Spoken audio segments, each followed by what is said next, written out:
If you've been browsing cabins around Pinecrest Lake, you've probably noticed something. The prices look reasonable, the photos are incredible, and the listings look like any other mountain home sale. What they don't tell you is that you won't own the land.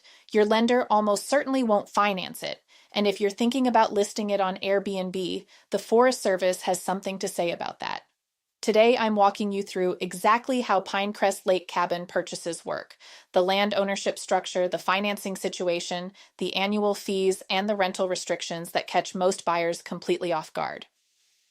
I'm Melissa Vallelunga, realtor and senior partner with Twain Harte Homes and Land at Real Broker. I grew up in Twain Harte, I live here full time, and this submarket is one I know well. By the end of this, you'll have a clear picture of what a Pinecrest cabin purchase actually involves, because it's genuinely one of the most unique transactions in California, and you need the right information before you make an offer. Here's the thing most people don't realize until they're already in escrow. When you buy a Pinecrest Lake cabin, you're purchasing the structure, the cabin itself. The land it sits on belongs to the United States Forest Service. Your right to use that land comes through a document called a Term Special Use Permit, or TSUP. That permit is what transfers to you when you close, not a traditional deed to real property. This fundamentally changes how the transaction works. Because you're not purchasing land in the conventional sense, most mortgage lenders won't underwrite the loan. No conventional financing, no FHA, no VA. These are cash transactions. That's not a rumor. It's a structural reality of the permit system. So if you're hoping to finance a Pinecrest cabin purchase, you'll want to secure private financing or determine if the seller is willing to provide seller financing before you fall in love with a specific property. The permit itself comes with annual fees paid directly to the Forest Service.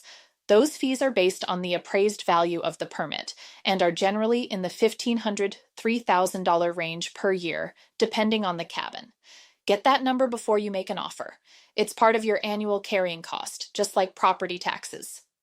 Now, this next part catches a lot of buyers off guard, especially if they've bought other properties in California and think they know what closing looks like. When a Pinecrest cabin changes hands, the Forest Service charges a transfer fee. Right now, that's running around $1,500 and is often negotiated to be split between buyer and seller. This is separate from your standard escrow and title costs. It's a federal fee paid as part of the permit assignment process. And that process adds a step most buyers aren't expecting. The permit transfer has to go through the Stanislaus National Forest for approval. Your escrow officer needs to be familiar with how this works. Not every escrow company handles these, so working with a realtor who can guide you in this is critical. Your timeline also needs to account for federal response times, which are not always the same as a standard 30-day residential close. Go in with realistic expectations about how long this takes. Here's where it gets interesting, especially if you're looking at this as a vacation rental investment. The Forest Service limits TSUP permit holders to 2 weeks of rentals per year, 2 weeks total, per year. That's not a Tuolumne County rule. That's a federal land use restriction written into the permit structure, and it supersedes what the county's STR ordinance says. If you buy a Pinecrest cabin and list it on Airbnb expecting 50% occupancy, you're operating outside what the permit allows. That doesn't make Pinecrest a bad purchase. For a lot of buyers, it's extraordinary. A finite inventory of cabins on one of the most beautiful lakes in the Sierra Nevada, a genuine seasonal community with real history, and a lifestyle asset that's genuinely hard to find anywhere else in California. But it's a personal use purchase. Go in knowing that.